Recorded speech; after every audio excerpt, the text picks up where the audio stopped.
সব নিশানা মুছে ফেলা যায় না। অনেক কষ্ট করে বানানো বাড়ি ঘর, সেই বাড়ি ঘর যখন গুঁড়িয়ে যায় পাকিস্তানি গোলার আঘাতে, তখন সে ক্ষত, সে দাগ থেকে যায় সারা জীবন। দেখুন কি অবস্থা।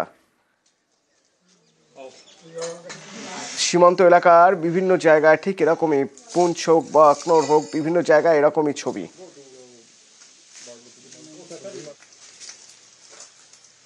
पहले भी लेकिन शेलिंग होती रही, हमने घर कभी नहीं छोड़ा अभी तक। ये फर्स्ट बार इस बार हुआ कि जो हम घर छोड़ के गए हैं कि अगर नहीं जाते तो जितने बंदे अगर अदर घर में होते तो सभी के सभी डेड हो जाने थे। चलो मकान तो नुकसान हुआ ही है, चलो इतनी अपनी नौकरी का 17 साल का जो हमने पैसा पूरा लगाया मकान पे, तो वो पूरा तो वेस्ट तो हो गया। चलो ये है कि चलो इंसान की जिंदगी रहेगी तो सब कुछ इंसान कर सकता है।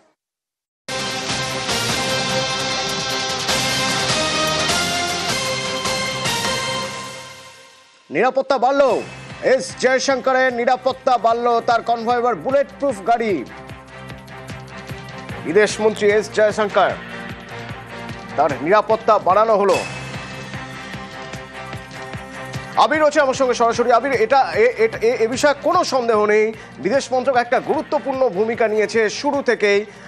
এই ভারত পাকিস্তান যখন টেনশন শুরু হয় সেই সময় থেকেই কোনোভাবে মনে হচ্ছে এরকম যে পাকিস্তান হয়তো আবার তাদের যে দ্বিচারিতা, তারা যে ধরনের কাজ করে থাকে কাপুরুষের মতো, সেই ধরনের কোনো কাজ করার জন্য জঙ্গি পাঠাবে এখানে, সেজন্যই আগে থেকে এরকম একটা নিরাপত্তার ব্যবস্থা, নাকি সত্যি নিজে থেকে আগে নিরাপদ থেকে তারপরে প্রত্যাঘাতের কথা ভাবা হবে বলে এই ধরনের একটা ভাবনা চিন্তা। কেন বাড়ানো হলো জয়শঙ্করের নিরাপত্তা? দেখো, উত্তেজনার আবহে অবশ্যই বিদেশমন্ত্রী নিরাপত্তা বৃদ্ধি করাটা একটা কেন্দ্রীয় সরকারের সর্বোচ্চ পর্যায়ের সিদ্ধান্ত।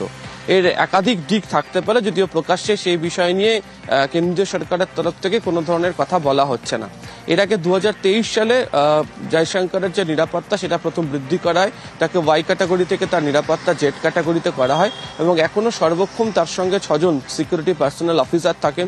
তার নিরাপত্তার জন্য 33 জনের একটা সিআরপিএফ এর কমান্ডো টিম রয়েছে। তার বাড়ির সামনেও যে নিরাপত্তা যথেষ্ট কড়াকড়ি, বাড়ির সামনে নিরাপত্তাকে আরো বেশি কড়াকড়ি করে দেওয়া হয়েছে, এবং তাছাড়া তার সঙ্গে থাকা যে সিআরপিএফ কমান্ডোর যে টিম তার সংখ্যা বৃদ্ধি করা হলো, এবং হচ্ছে যে তার যে ড্রাইভার, সেই ড্রাইভারও 3 জন থাকে, তার সংখ্যা বৃদ্ধি করা হয়েছে। সেটা কনভয়ে তুমি জানো যে বুলেট প্রুফ গাড়ির সংখ্যা বৃদ্ধি করার সিদ্ধান্ত নেওয়া হয়েছে বলে জানতে পারা যাচ্ছে। প্রসঙ্গত তুমি জানো যে চলতি বছরের মার্চ মাসেই ব্রিটেনের চ্যাথাম হাউসের সামনে তার গাড়ির সামনে একজন বিচ্ছিন্নতাবাদী গোষ্ঠীর একজন সামনে চলে আসেন, এবং তা নিয়ে নিরাপত্তার অভাব বা নিরাপত্তা বেষ্টনী ভেদ করে তিনি কি করে বিদেশ মন্ত্রীর সামনে চলে আসলেন তা নিয়েও সে সময় শোরগোল পড়ে যায়। বর্তমান ভারত পাকিস্তানের এই আবহের মধ্যে দেখতে পাওয়া গিয়েছে যে জয়শঙ্কর একাধিক বৈঠক তিনি করছেন, বিভিন্ন দেশের নেতাদের সঙ্গে তিনি বৈঠক করছেন। এছাড়া এই ইসলামাবাদের সাথে ভারতের এই মুহূর্তে যে সম্পর্ক এসে দাঁড়িয়েছে, সেক্ষেত্রে দাঁড়িয়েও জয়শঙ্কর বা বিদেশ মন্ত্রকের কর্তারা যে ধরনের মন্তব্য করছেন তাতে কেন্দ্রীয় সরকার মনে করছেন যে তাদের নিরাপত্তা বৃদ্ধি করে রাখাটা প্রয়োজন, এবং সেই কারণেই হচ্ছে জয়শঙ্করের নিরাপত্তা বৃদ্ধি করা হয়েছে, এমনটাই কেন্দ্রীয় সরকার সূত্রে খবর। ধন্যবাদ।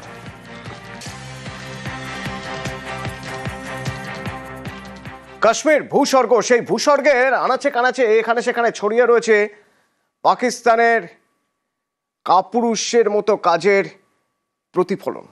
বিভিন্ন জায়গায় তাদের যে মিসাইল, যেগুলো কাজ করেনি, ইনঅ্যাক্টিভ করে দেওয়া হয়েছে আকাশে, সেই মিসাইলগুলো যখন বিভিন্ন জায়গায় পড়ে রয়েছে, যেমন রাজৌরির ছবি দেখছেন, সেই সব পাকশেল বোমা সেগুলো খুঁজে খুঁজে সেগুলো নিষ্ক্রিয় করা হচ্ছে।